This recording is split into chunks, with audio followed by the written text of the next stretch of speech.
are people who like to animals because of, the animal features. And being a furry, you end up being, what I'm saying? Ugh, you feel me? If you're gonna let kids pretend to be whatever gender they say they are, if you're gonna let them to engage in this kind of denial of biological reality, why not allow them to become identifying as furries? So, everybody knows about the popular misconceptions like furries want to use litter boxes instead of toilets, or they think that they are animals, or even that a lot of furries are zoos.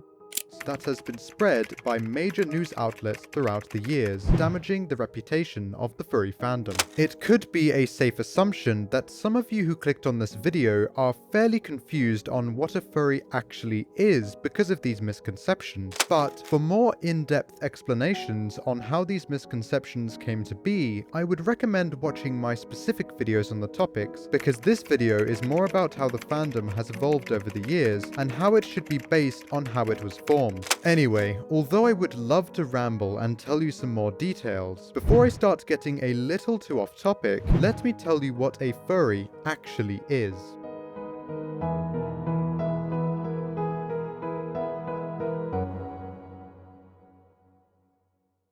First off, we have to discuss anthropomorphic animals. An anthropomorphic thing, whatever that may be, in this case an animal, would be defined as something that has human characteristics. For example, a dog which can walk like a human, or maybe even talks like we would expect a human to. Despite what anyone else may say, that is the main focus of the furry fandom. If you look at anything furries may be interested in collectively, it will always have an anthropomorphic animal theme, whether it be in a movie, TV series, roleplay session, social media post, or anything else you can think of. Of course, there are other fairly central themes, such as the community acceptance aspect, which ties into the LGBTQ+ community. That is also taken very seriously in the fandom, so much to the point where some large drama starts over it that almost everybody hears about. But at the end of the day, it's anthropomorphic animals that the fandom was formed on, and it's anthropomorphic animals that it should stay based on. Or otherwise, it defeats the purpose of our whole community, which was to socialize over these funky creatures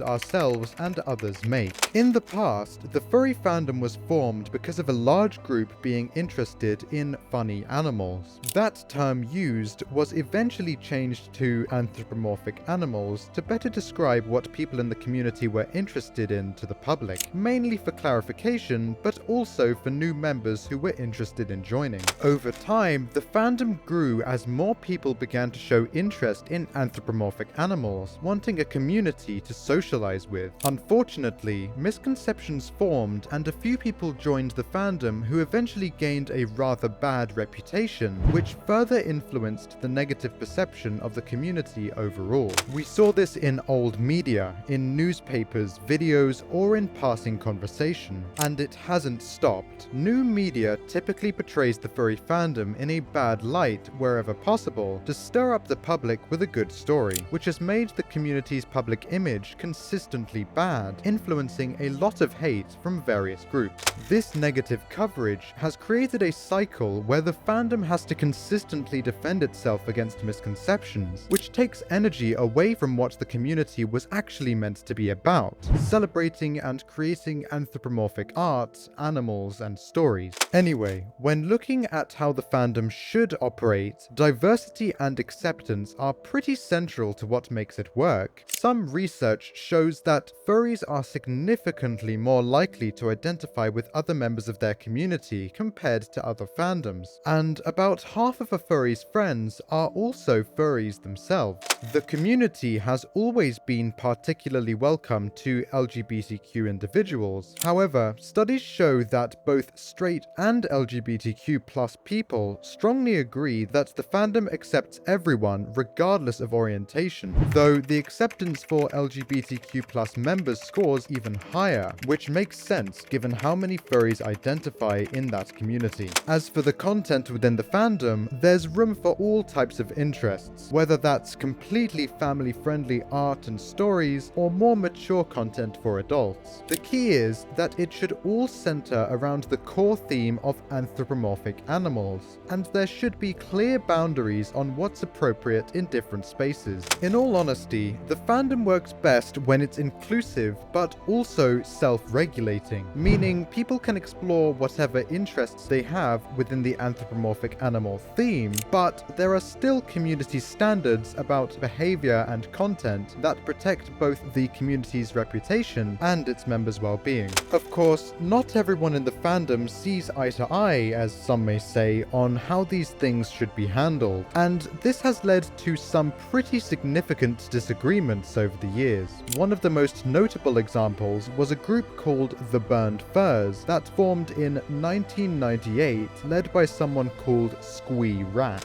The Burned Furs essentially felt that the fandom had become too focused on content and what they saw as socially unacceptable behaviors. They wanted to clean up the community's image by fighting against what they considered problematic elements, particularly targeting some lifestyles, certain types of art, and anyone they felt was damaging the fandom's reputation. This created a lot of controversy because many people felt the Burned Furs were trying to impose their vision on everyone else. Critics accused them of wanting to create an or over-sanitized version of the fandom, even though some Burned Fur members were actually creators of content themselves. The whole situation highlights something important about the fandom. It's subjective what people think it should be, and there's always going to be tension between the original purpose of celebrating anthropomorphic animals and how the community has naturally evolved as it has grown larger and more diverse over the decades. So, now you may be wondering,